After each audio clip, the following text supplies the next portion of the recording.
اوف بعہدکم وإیای فارہبون۔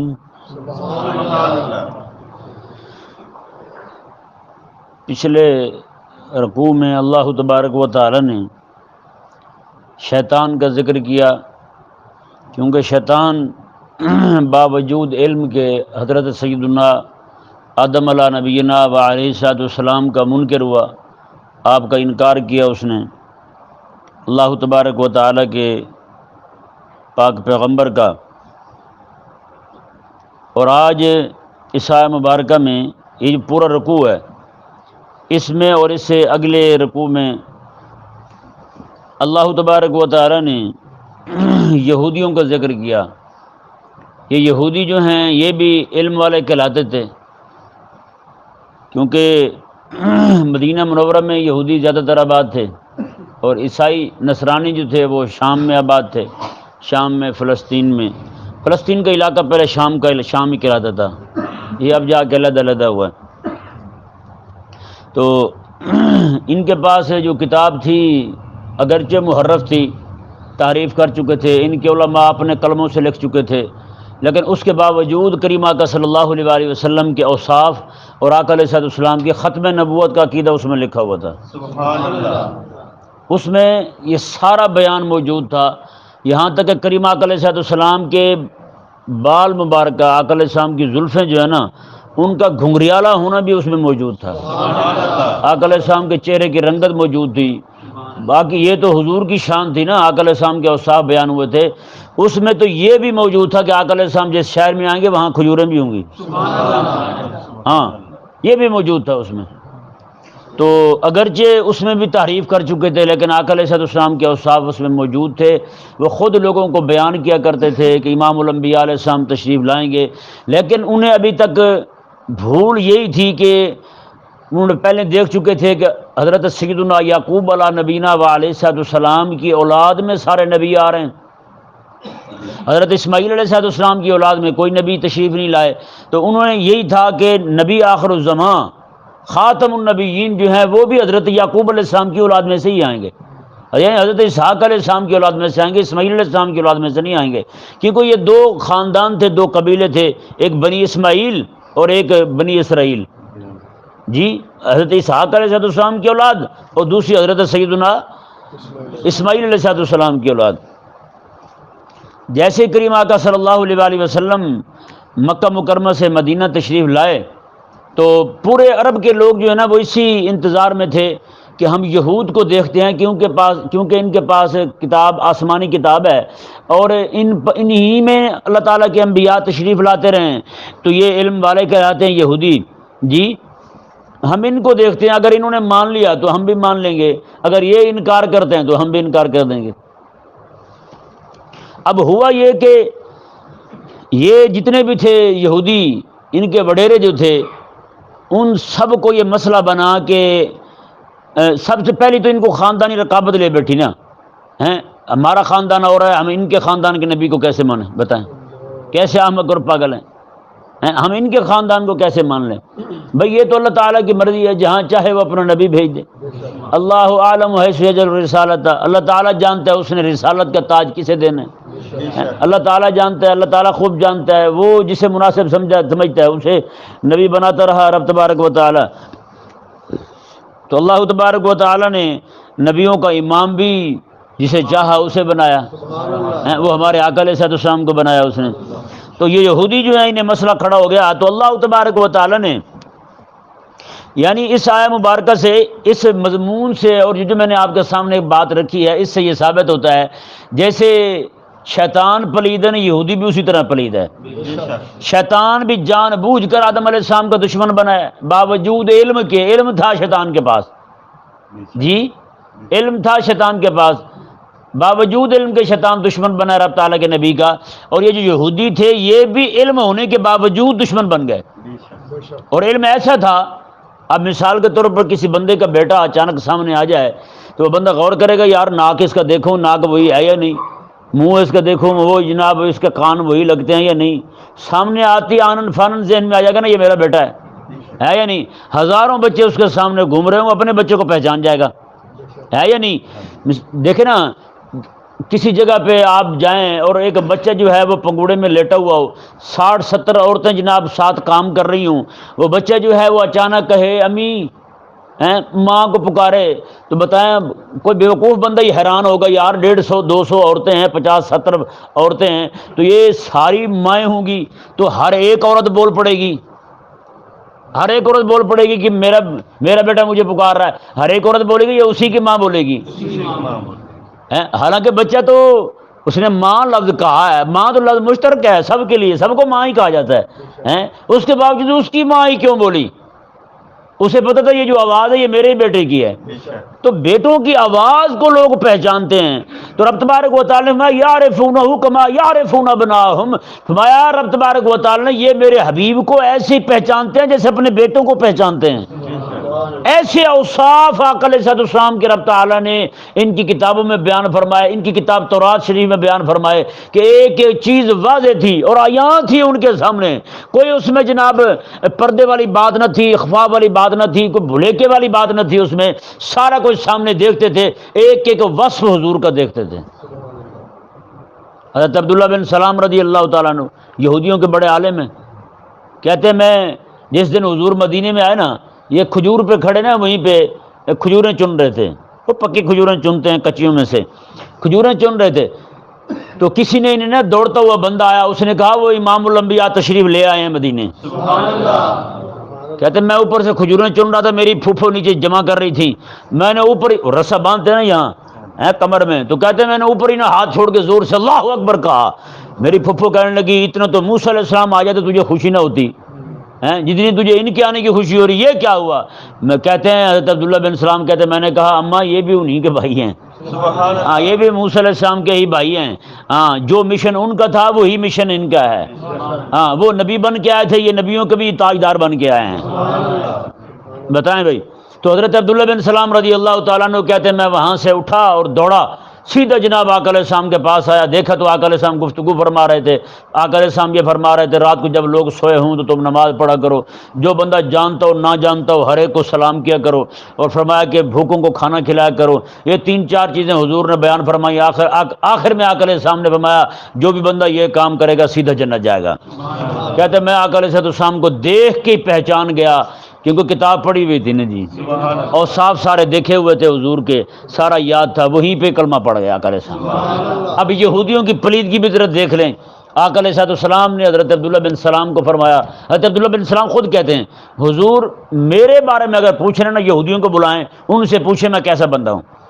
آقا علیہ السلام نے فرمایا تو پھر وہ کہنے لگے مجھے آپ چھپا دیں کہیں، ساتھ ہی کوئی جگہ تھی اوٹ والی، حضرت عبداللہ بن سلام وہیں بیٹھ گئے، تو آقا علیہ السلام نے یہودیوں کے وڈیروں کو بلایا، وہ آئے، آقا علیہ السلام نے میں کہ عبداللہ بن سلام کا تمہارے ہاں کیا مقام ہے؟ وہ کہنے لگے وہ بھی کریم، اس کا ابا بھی کریم، اس کا ابا بھی کریم، سارا عزت والا خاندان ہے ان کا، پورا ٹبر ہی کریم لوگوں کا ہے۔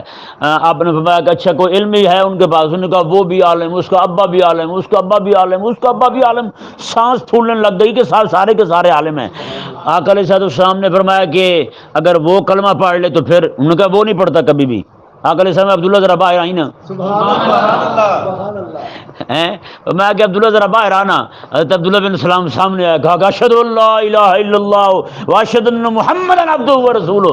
یہ جب حضرت عبداللہ نے پڑھا نا جی، وہ کہنے لگے یہ بھی بدتمیز، یہ بھی گھٹیا، اس کا ابا بھی گھٹیا، اس کا ابا بھی، یہ سارا خاندان ان کا ایسا ہے، ہم تو کہہ رہے ہیں یہ بندے صحیح نہیں ہیں۔ دیکھیں یہ یہودیوں کی صفت ہے، ابھی پاؤں نہیں اٹھایا وہاں سے، جسے کریم ابن کریم علامہ ابن علامہ کہہ رہے تھے، اور اسی کے بارے میں ایسے نازیبہ اور گھٹیا الفاظ بولنے لگے کمینے، لئیم کا لفظ بولا، لئیم گھٹیا بندے کو کہتے ہیں۔ بتائیں بھائی، ایسے بھی ذلیل ہوتے ہیں جہان میں کہ بندہ حق کا ہی دشمن ہو جائے، جان بوجھ کر حق کا دشمن بننا، یہ یہودیوں کی صفت ہے۔ دیکھیں جی رب تبارک و تعالی نے ارشاد فرمایا یا بنی اسرائیل اذکروا نعمتی التی انعمت علیکم، یہ ذہن میں رہے بنی جو ہے نا، یہ بنین کا اصل میں لفظ بنین ہے، ابنا بھی جمع آتی ہے ابن کی، اور بنین بھی، بنین جو ہے وہ بیٹوں کو کہتے ہیں، اور یہاں پر اضافت کی وجہ سے بنین کی آخری نون جو ہے وہ حذف ہو گئی، گر گئی۔ اسرائیل جو ہے یہ حضرت یعقوب علیہ السلام کا نام ہے، یعقوب علیہ السلام کا نام ہے، آپ کا لقب ہے۔ یعقوب کا معنی ہوتا ہے پیچھے آنے والا. یعقوب علیہ السلام دو بھائی تھے، عیسوب اور یعقوب. یہ دونوں اکٹھے ہی پیدا ہوئے اور اکٹھے ہی فوت ہوئے، اکٹھے ہی ایک ہی قبر میں دفن ہوئے. یہ جب پیدا ہونے لگے نا تو اندر ماں کے پیٹ میں کیا رہے تھے، یعقوب کہنے لگے میں پہلے جاتا ہوں، یہ کہنے لگے میں پہلے جاتا ہوں، اور ماں سن رہی ہیں، ماں سن رہی ہیں جی، ماں سن رہی ہے بات کہ اندر کیا مذاکرہ چل رہا ہے ان کا. اور یوسف جو ہیں انہوں نے جلدی کی، وہ پہلے آ گئے دنیا میں، حضرت یعقوب بعد میں آئے. یوسف کا معنی ہوتا ہے نافرمان. میں تجھے اتنا بھی صبر نہیں آیا، ماں کو تکلیف دے دی ہے تو نے. اس کا نام تھا یوسف. اور یعقوب کا معنی ہوتا ہے پیچھے آنے والا. یعقوب کا معنی کیا ہوتا ہے؟ پیچھے آنے والا یا پیچھے رہنے والا. تو حضرت یعقوب علیہ السلام جو ہیں، آپ کا مصر میں انتقال ہوا، وصال شریف فرمایا آپ نے، وہاں سے یوسف علیہ السلام انہیں اٹھا کر کے لائے ملک شام، جی جہاں پہ حضرت یوسف رہتے تھے، ان کے بھائی رہتے تھے، اور پھر انہیں کی اکٹھی ایک ہی قبر کے اندر تدفین ہوئی جی. تو ان کا نام تھا جی اسرائیل. اسرا کا معنی ہوتا ہے عبرانی زبان میں عبد، اور ایل عبرانی زبان میں اللہ کو کہتے ہیں. کسے کہتے ہیں؟ اللہ کو کہتے ہیں. اسرائیل کا معنی ہے عبداللہ، عربی زبان میں ترجمہ کیا بنے گا؟ عبداللہ. اور ہماری زبان میں ترجمہ کریں تو اللہ کا بندہ جی. یہاں پر اب دیکھیں، وہ سارے جو یہودی تھے مدینے کے، وہ حضرت اسرائیل یعنی حضرت یعقوب علیہ السلام کے سگے بیٹے تھوڑی تھے. وہ تو ان کے پوتے پڑ پوتے لکڑ پوتے پتہ نہیں کیا سے کیا آگے. یہ ہماری جو زبان ہے یہ بھی ختم ہو جائے کہ انہیں کیا کہیں. جیسے آج ہمیں بنی آدم کہتے ہیں، آدم کے بیٹے، تو ہم حضرت آدم کے ڈائریکٹ بیٹے تو نہیں ہیں نا، ہیں انہی کی نسل میں سے، ہیں انہی کی اولاد میں سے. ہاں اللہ تعالیٰ کا فضل ہے، ہم اللہ تعالیٰ کے نبی کی اولاد ہیں.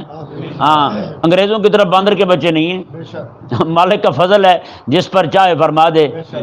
ہیں جی وہ ذلیل جو تھا نا، جس نے یہ نظریہ پیش کیا، تو اس نے کہا کہ اس کا بیٹا آیا گھر تو وہ کہنے لگا ابا میں جس کو بھی کہتا ہوں کہ ہم باندر کے بچے ہیں لوگ نہیں مانتے.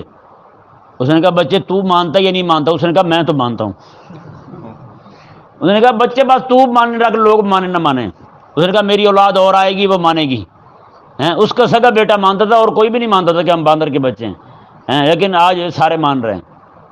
وہ کیا جناب سکول ہندوستان کا ہو، وہ بنگلہ دیش کا ہو، وہ پاکستان کا ہو، وہ آکسفورڈ یونیورسٹی ہو، ہر جگہ اس ذلیل کا نظریہ پڑھایا جا رہا ہے ہم آدم علیہ السلام کی اولاد نہیں ہیں، ہم باندر کی اولاد ہیں.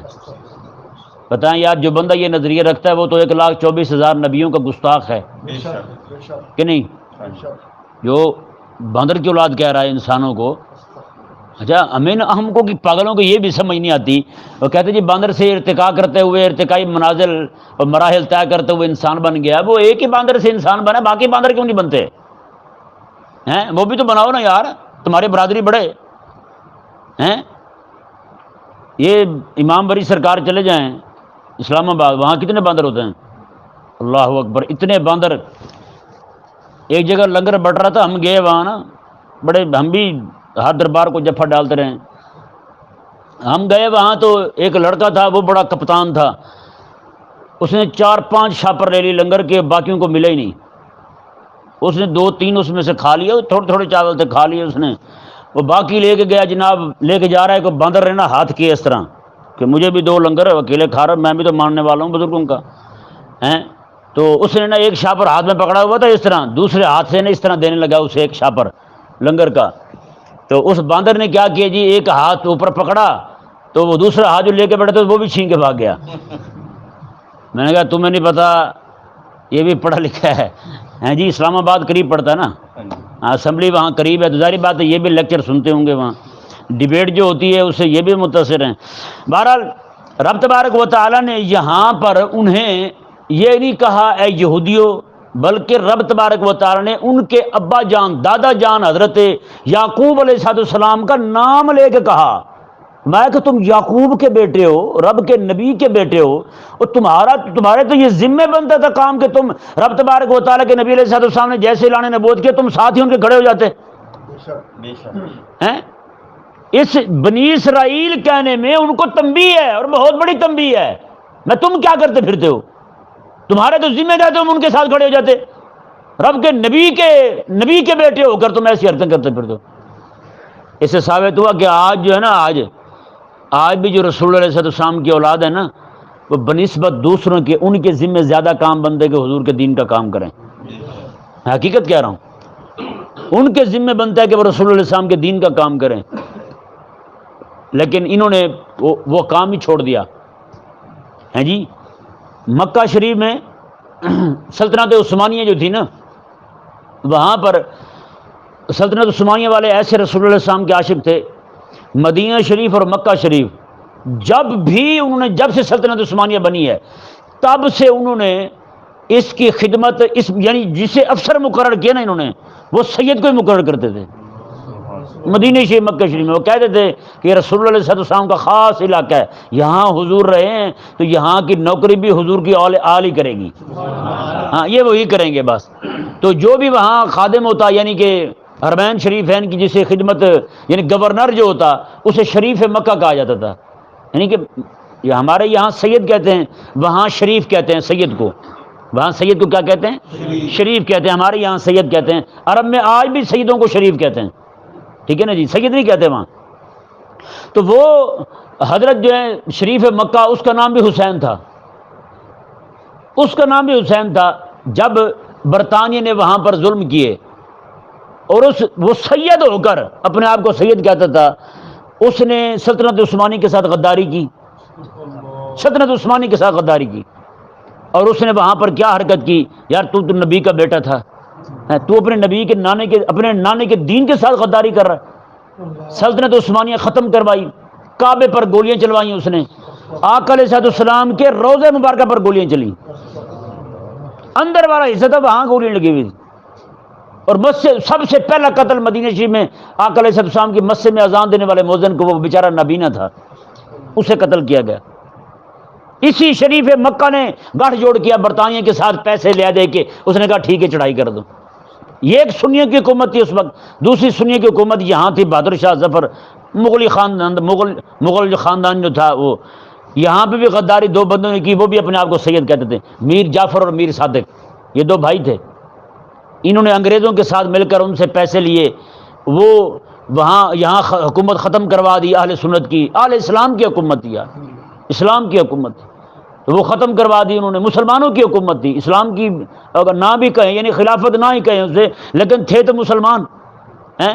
کافروں کو تو دبا کے رکھا تھا انہوں نے، مشرک ظلم تو نہیں کرتے تھے، جس طرح آج یہ مودی چمودی چوڑا جو ہے اس کے جناب لچے لپاڑے جو ہیں اہل اسلام پر ظلم کرتے پھرتے ہیں، مساجد کو گراتے پھرتے ہیں، مساجد میں آگ لگا رہے ہیں، اہل اسلام کی بیٹیوں اور بہنوں کے برقعے نوچ رہے ہیں کمینے۔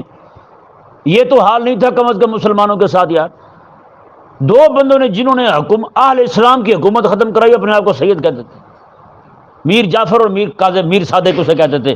وہ دونوں بندے جب انہوں نے حکومت ختم کروا دی، یہاں پہ انگریز کا پورا تسلط ہو گیا، اس وقت انہوں نے جو سونا دیا تھا نا انہیں، وہ سونا لے کر کے انگریزوں نے پگھلایا، پگھلانے کے بعد ان دونوں کے منہ میں ڈالا، یہ کہتے ہوئے ذلیلو تم اپنے نانے کے دین کے وفادار نہیں ہو، ہمارے وفادار کیسے رہو گے؟ یہ انگریزوں نے کیا، وہ سونا پگھلا کے ان دونوں کے منہ میں ڈالا تو اندر سے سارے کے سارے جل گئے، اس طرح دونوں مر گئے، میر جعفر اور میر صادق، دونوں کی تباہی اسی طرح ہوئی۔ بتائیں جی، آج پاکستان کے اندر جس بندے نے یہاں پہ یہ پی ٹی وی کا نظام سارا رکھا نا، یہ فلمیں ڈرامے بنانے کا سارا نظام، اس کا نام بھی حضرت اقدس سید ذوالفقار حسین بخاری ہے، وہ بھی سید صاحب ہی ہے۔ بتائیں سیدو، تمہارا کام یہ نہیں ہے، تمہارا کام وہ ہے جو سید آل رسول مارہ بھی نہیں کیا ہے، تمہارا کام وہ ہے جو حضرت سید خواجہ معین الدین چشتی میری نے کیا ہے، تمہارا کام وہ ہے جو سید علی داتا علی اجمیری رحمہ اللہ نے کیا ہے، یہ تمہارا کام نہیں ہے۔ آج تم ہی نانے کے دین کے غدار بن گئے ہو، تم ہی نانے کے دین کے دشمن بن گئے ہو۔ یہ نوبت رب تعالیٰ نے یا بنی اسرائیل اذکروا، میں کو نبی کے بیٹو، اسرائیل کے یعقوب کے بیٹو، کیا کر رہے ہو تم؟ اذکروا نعمتی التی انعمت علیکم، اور یاد کرو میری نعمتیں جو تم پر ہیں، میری جو نعمتیں تم پر وہ یاد کرو، وہ نعمتیں آگے بیان ہوں گی۔ اللہ تعالیٰ نے من و سلوہ اتارا، آسمان سے کھانا بھیجا ان کے لیے، ایک بادل بھیجے جو ان پر سایہ کرتا تھا، فرعون کے ظلم سے نجات دلائی، رب تبارک و تعالیٰ کے پاک پیغمبر موسیٰ علیہ السلام کی میت عطا فرمائی، اور بھی بہت سارے انعام ہیں، آگے بیان ہوں گے انشاءاللہ۔ رب تعالیٰ نے فرمایا وَأَوْفُوا بِعَهْدِي أُوفِ بِعَهْدِكُمْ، تم میرا عہد پورا کرو میں تمہارا پورا کروں گا۔ رب کا عہد کیا تھا؟ رب کا عہد یہ تھا جب نبی آخر الزمان آ جائے نا، تم نے اس کا کلمہ پڑھنا ہے، تم نے اس کی غلامی میں آنا ہے، یہ رب کا عہد تھا۔ رب تعالیٰ نے یہ عہد لیا تھا موسیٰ علیہ السلام کے واسطے سے، موسیٰ علیہ السلام نے، ان کے بعد دوسرے انبیاء نے جو بنی اسرائیل میں آتے رہے، 4000 انبیاء موسیٰ علیہ السلام کے بعد تشریف لائے اور سارے کے سارے بنی اسرائیل میں ہی آئے، اور ہر نبی نے یہ دعوت دی کہ نبی آخر الزمان آئیں گے، تم نے ان کے ساتھ کھڑے ہونا، ہر نبی نے یہ دعوت دی۔ تو بتائیں جس نبی آخر الزمان کے آنے کی اتنے انبیاء دعوت دیں، اتنے انبیاء ان پر ایمان لانے کا حکم کریں، پھر یہودی کورے کا کورا رہے۔ رب تبارک و تعالی نے ارشاد فرمایا، جی دیکھیں میں وَأَوْفُوا بِعَهْدِي، تم میرا عہد پورا کرو، اوف بِعَهْدِكُمْ، میں تمہارا عہد پورا کروں گا، میں تمہاری کھوئی ہوئی عزت دوبارہ بحال کر دوں گا، ہاں تمہاری عزت کے جھنڈے گاڑ دوں گا میں، ہر طرف تمہارا ہی نام ہوگا کہ یہ علماء یہود ہیں جنہوں نے رسول اللہ علیہ السلام کا کلمہ پڑھا ہے۔ آج بتائیں جی، یہاں بیٹھ کے حضرت عبداللہ بن سلام رضی اللہ تعالیٰ بھی تو انہی میں سے تھے، آج ان کا ہم ذکر کر رہے ہیں، اور کیسے انداز میں آقا علیہ السلام کے امتی ان کا ذکر کرتے ہیں۔ آگے دیکھیں جی، رب تبارک و تعالیٰ نے فرمایا وَإِيَّايَ فَارْهَبُونِ، تم مجھ ہی سے ڈرو، آپ مجھ سے ڈرو، سیدھے ہو جاؤ، تم میرے محبوب علیہ السلام کی ختم نبوت کے عقیدے کو مان لو تم۔ آگے دیکھیں جی، رب تعالیٰ نے ارشاد فرمایا وَآمِنُوا بِمَا أَنزَلْتُ مُصَدِّقًا لِمَا مَعَكُمْ، میں کہ تم ایمان لاؤ اس پر جو میں نے نازل کیا، مصدقا لما معکم، یہ تصدیق کرنے والا ہے اس کی جو تمہارے پاس موجود ہے، جو اگرچہ محرف ہے لیکن اس کے اندر وہ مسائل موجود ہیں، قرآن کریم میں وہ مسائل ہیں جو تمہاری کتابوں میں موجود مسائل کو سچا کہتے ہیں۔ تمہارے نبی موسیٰ علیہ السلام کو سچا کہتا ہے قرآن، ان کے واقعات کو بیان کرتا ہے قرآن۔ تمہارے نبی یعقوب علیہ السلام کو قرآن سچا کہتا ہے، تمہارے نبی علیہ السلام حضرت یعقوب علیہ السلام کے جو اولاد میں نبی ہوئے ہیں ان سب کو سچا کہتا ہے۔ اتنے سارے تمہارے عقائد ان کو سچا کہتا ہے قرآن۔ تو فرمایا رب تعالیٰ نے بما انزل، تو ایمان لاؤ اس پر جو میں نے نازل کیا ہے۔ اب ان کو کیا چیز آڑے آئی یہودیوں کو، آگے بیان ہو رہا ہے اسی آیت مبارکہ میں۔ رب تعالیٰ نے فرمایا جی کس وجہ سے انہوں نے انکار کیا، جی وہ انکار جو یہودیوں کے لیے سبب بنا تھا، جو سبب تھا ان کے انکار کا، آج بھی ہمارے مولوی پیر جو ہیں اسی سبب سے ہی دین کا انکار کر رہے ہیں۔ ہاں یہ آیت مبارکہ دیکھیں، اصل میں وجہ یہ تھی ان کو آتے تھے نذرانے، چڑھاوے آتے تھے، وہ مولوی تھے نا اس وقت کے پیر تھے، انہیں نذرانے آتے تھے، وہ لنگر آتے تھے انہیں، تو وہ نہیں چاہتے تھے، وہ انہیں خطرہ یہ تھا کہ اگر ہم رسول اللہ علیہ السلام کا کلمہ پڑھتے ہیں تو ہمارے ماننے والے جو یہ بھی نذرانہ وہی دیں گے، جو کچھ بھی ہے یہ ہم سے بند ہو جائے گا، یہ پھر دین اسلام پہ خرچ ہوگا۔ وہ چاہتے نہیں تھے، انہیں خطرہ یہی تھا کہ ہمارا لنگر بند ہو جائے گا۔ رب کیا فرماتا ہے، فرمایا کہ میرے قرآن کی طرف آؤ، وہ کہتے ہیں قرآن کی طرف گئے تو بھوکے مر جائیں گے، ہیں وہ الٹے سیدھے مسائل گھڑ کے کتاب سے بدل بدل کے لوگوں کو سکھاتے تھے۔ نعوذ باللہ کوئی غریب چوری کر لے، غریب کو بدکاری کر لیتا، زنا کر لیتا، اسے جناب پکڑ کے جناب رجم کر دیتے، مار مار کے پتھر اس کا بھڑکو سے نکال دیتے۔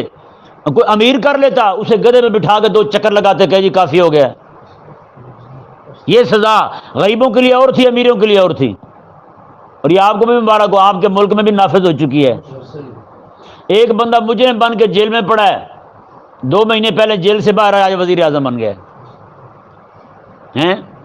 کیا شان پائی ہے یار، نیچے سے لے کر اوپر تک تمام ہمارے اداروں نے، پتہ نہیں کیا کریں گے یہ حضور کی امت کے ساتھ، کتنے مظالم ڈھائیں گے یہ ہیں۔ آپ انٹرنیشنل صادق اور امین بن چکے ہیں، توبہ۔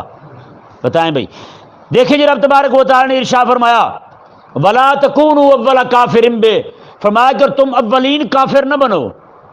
کیا فرمایا؟ اولین کافر نہ بنو تم۔ کیا مطلب ہے اس کا؟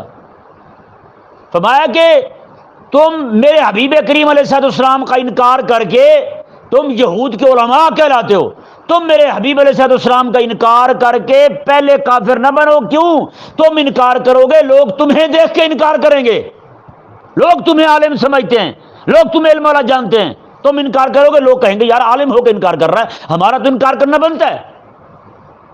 تمہاری دیکھا دیکھی لوگ انکار کریں گے میرے حبیب کریم علیہ السلام کا، تو لہٰذا اب یہاں پہ کوئی اعتراض یہ نہیں بنتا کہ پہلے تو مشرکین مکے کے انکار کر چکے تھے، ان کا انکار جہالت کی وجہ سے تھا، وہ تو جانتے کچھ نہیں تھے، کوئی آسمانی کتاب بھی نہیں مانتے تھے، کچھ بھی نہیں مانتے تھے۔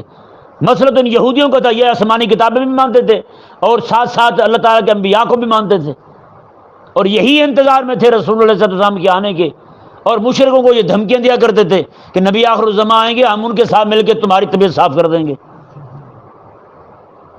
بتائیں بھائی، تو آج حال یہ ہوا کہ وہی یہودی جو ہیں آقا علیہ السلام کے انکار کر رہے ہیں۔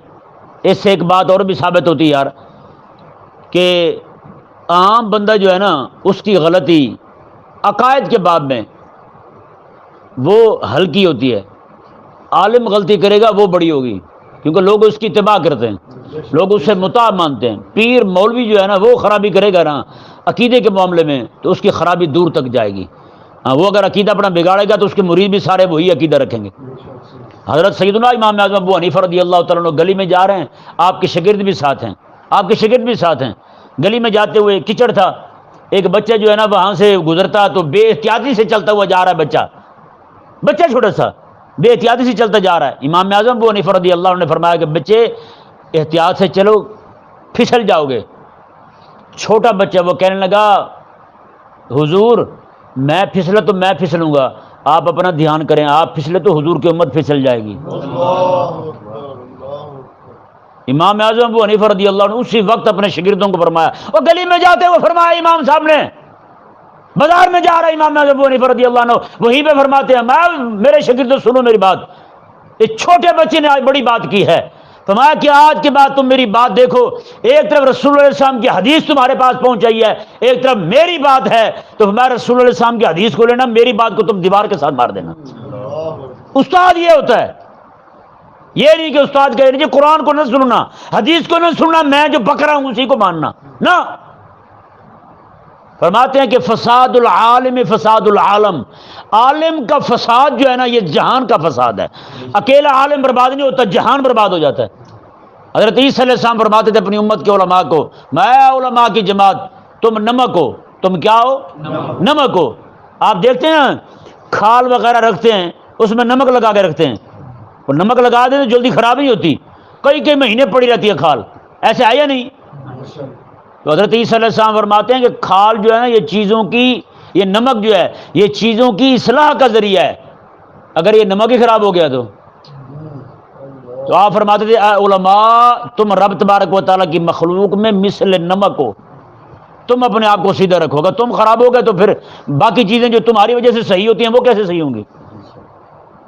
حضرت عبداللہ بن مبارک رضی اللہ تعالیٰ نے فرمایا کرتے تھے، فرماتے تھے اوے جس استاد سے تم پڑھتے ہو نا اس کے ساتھ ساتھ دوسرے عالم کی بھی بات سنا کرو، تاکہ تمہیں پتہ چلے تمہارا استاد جو تمہیں دے رہا ہے وہ صحیح بھی دے رہا ہے یا نہیں دے رہا ہے۔ لیکن یہاں تو منع کیا جاتا ہے، یہاں روکتے ہیں نہیں جی آپ، میں جو حضرت اقدس کہہ رہا ہوں نا وہی سنیں آپ، اور کسی کی بات نہ سنیں، نہ، یہ رویہ ہمارا نہیں ہے۔ ہاں اگر کوئی عالم سمجھتا ہے کہ جو دوسرا کو بات کر رہا ہے وہ درست بات نہیں کر رہا، یا وہ ایسے جناب اس کی گفتگو میں کوئی مقصد بات نہیں ہوتی ہے، پھر منع کر سکتا ہے اسے، لیکن اسے پتہ ہو کہ یہ دعوت بھی خاص دین کی دعوت ہے، اسے پتہ ہو کہ یہ دعوت قرآن کی دعوت ہے، تو پھر بھی آڑے آئے تو پھر ہم یہی سمجھیں گے کہ اس میں اور یہودیوں میں کوئی فرق نہیں ہے۔ کہ نہیں سمجھ آیا مسئلہ؟ اچھا، یہودیوں کا ایک مسئلہ آگے آ رہا ہے، خیر یہ آیت مبارکہ آپ پہلے دیکھیں۔ اللہ تعالیٰ نے فرمایا وَلَا تَشْتَرُوا بِآيَاتِي ثَمَنًا قَلِيلًا، فرمایا کہ تم تھوڑی قیمت کے بدلے میں میری آیتیں نہ بیچو۔ وہ کیا کرتے تھے؟ لوگوں سے پیسے لے کے نا جی مسئلے الٹ دیا کرتے تھے۔ وہ جو میں نے آپ کو پہلے بتایا کہ غریب آتا تو اس کے لیے سزا اور بیان ہوتی، امیر آتا تو اس کے لیے اور بیان ہوتی۔ رب تبارک و تعالیٰ نے فرمایا کہ تھوڑے تھوڑے پیسوں کے تم میرا دین بدلتے پھرتے ہو، ہیں یہ کیا ہو گیا تمہیں؟ اور آگے فرمایا رب تبارک و تعالیٰ نے اور آج رب تعالیٰ نے دعوت دی نا اپنے قرآن کی، باقی میرے قرآن پر ایمان لاؤ اور میری آیتوں کو نہ بیچو تم، ہیں جی۔ یہودی بھی اس وقت روٹی کی فکر میں قرآن کو قبول نہیں کر رہا تھا، یہودی بھی روٹی کی فکر میں کہہ رہا تھا نذرانے بند ہو جائیں گے اگر میں قرآن کی طرف آ گیا، رسول اللہ علیہ السلام کے دین کی طرف آ گیا۔ تو بتائیں یار آج کا مسلمان جو وہ بھی تو یہی کہتا ہے نا بھی قرآن پڑھیں گے تو بھوکے مر جائیں گے، کہ نہیں سمجھ آیا مسئلہ؟ تو بتائیں یار یہودی نے جو آج سے 100 سال 150 سال پہلے بیٹھ کے لاڈ میکالے نے پلاننگ کی تھی کہ ان کو قرآن سے دور کیا جائے، قرآن کے قریب آئیں گے تو جہاد کریں گے، قرآن کے قریب آئیں گے تو نبی کی ناموس پر پہرا دیں گے، ان کو رب تبارک و تعالیٰ کے قرآن سے دور کیا جائے، ان کو فرنگی نظریات اور اس کی تعلیمات کے قریب کیا جائے، یہ ہوں مسلمان لیکن گلے میں ٹائی پہن کے عیسیٰ علیہ السلام کے قتل ہونے کا یہ اعلان کرتے پھریں، ہیں جی۔ یہ پھر اپنی شکل و صورت جناب یہ عیسائیوں والی بنا لیں، یہودیوں والی بنا لیں، بیٹھے مسلمان ہوں، مسجد میں بیٹھے ہوں، ممبر میں بیٹھے ہوں اور وہیں بیٹھ کے کہہ رہے ہوں کہ یہودی بڑے ترقی یافتہ ہیں، یہودی نے اتنی یونیورسٹیاں بنا لیں، اتنا یہ کر لی، اتنا وہ کر لیا۔ تو بتائیں جی آج کر رہے ہیں نہیں کر رہے؟ آپ کے ٹی وی پر بیٹھ کر لوگ پروگرام کرتے ہیں، اینکر بیٹھ کے بتا رہے ہوتے ہیں یار یہودی دیکھو کہاں پہنچ گئے ہیں۔ بتائیں بھائی اسرائیل کے یہودیوں کے بارے میں کہہ رہے ہوتے ہیں۔ تو اس وقت بھی یہودی قرآن کو نہیں مان رہا تھا، اس لیے بھوکا مر جاؤں گا۔ آج کا مسلمان جو ہے یہ بھی قرآن کی طرف نہیں آ رہا کہ بھوکا مر جاؤں گا۔ تو بتائیں دونوں میں کوئی فرق ہے کہیں؟ نہیں، کوئی فرق نہیں۔ جس طرح وہ یہودی چند پیسوں کے عوض دین بدل دیتا تھا، آج کا ملا پیر بھی یہی کر رہا ہے۔ میں جاہلوں کی بات کرتا ہوں، علماء سو کی بات کرتا ہوں، علماء حق کی بات نہیں کر رہا۔ جو آج بھی رسول اللہ صلی اللہ علیہ وسلم کی ممبر کا حق ادا کرتے ہیں ان کی بات میں نہیں کرتا ہوں، میں صرف انہی کی بات کرتا ہوں جو رسول اللہ صلی اللہ علیہ وسلم کے دین کے لیے ایک مسجد میں کھڑا ایک مولوی 50,000 روپے تنخواہ لے رہا ہے لیکن رسول اللہ علیہ وسلم کا دین صحیح طور پہ بیان نہیں کر رہا، قرآن بھی بیان کر رہا ہے۔ یار قرآن بیان کر کے میٹھی میٹھی باتیں سنا رہا ہے لوگوں کو، جناب یہ جو باتیں ہم آپ کے سامنے کھولتے ہیں یہ بیان نہیں کرتے وہ لوگ۔ تو بتائیں بھائی تو پھر رسول اللہ علیہ السلام کے دین کو انہوں نے بیچا نہیں بیچا؟ انہوں نے رب کے قرآن کو بیچا نہیں بیچا؟ انہوں نے صرف 50,000 کے اندر بیچ دیے انہوں نے۔ پھر اس یہودی میں اور اس میں کیا فرق رہ گیا بھائی؟ یہیں پہ ہے نا DHA کہتے ہیں اسے، ڈیفنس، ایک مولوی صاحب ہے، مفتی صاحب ہے، وہ وہاں کا خطیب ہے، بڑا وہاں کا وہ کپتان ہے، وہ کیا کہتے ہیں وڈیرے کو کہتے ہیں، انچارج ہے مولویوں کا وہاں۔ لنگور قادیانی گستاخی کی وجہ سے جیل میں تھا، آقا علیہ السلام کی گستاخی پر مبنی کتابیں اس نے بیچی، حضور کی گستاخی والی کتابیں بیچی، مسلمانوں نے پکڑ کے اس پہ پرچہ کروایا، جیل چلا گیا۔ شیطان خان کی حکومت آئی، اسے انہوں نے آزاد کیا، سیدھا امریکہ جا پہنچا۔ یہاں پاکستانیوں کو پتہ بھی نہیں کہ لنگورا کہاں ہے، اسے شکور کہتے تھے، شکورا، کسی کو پتہ ہی نہیں کہ جناب وہ کہاں ہے۔ ایک ویڈیو اچانک وائرل ہوتی ہے کہ سلمان تصیر کا بیٹا ڈونلڈ ٹرمپ کے پاس بیٹھا ہے، وہ لنگور بھی وہاں بیٹھا ہے اور یہ ڈونلڈ ٹرمپ کو چغلی لگا رہا ہے مسلمانوں کی، مجھ پہ ظلم کرتے ہیں، ہم پہ ظلم کرتے ہیں، یہ کرتے ہیں وہ کرتے ہیں۔ بتائیں بھائی یہ حال کیا انہوں نے جناب، وہاں جا پہنچے یہ مرزائی اور قادیانی جو ہیں، کیسی انہوں نے حرکتیں کی۔ تو یہ حال انہوں نے ایسے نہیں کیا بھائی، یہ حال بھی کسی وجہ سے کیا انہوں نے ہمارا۔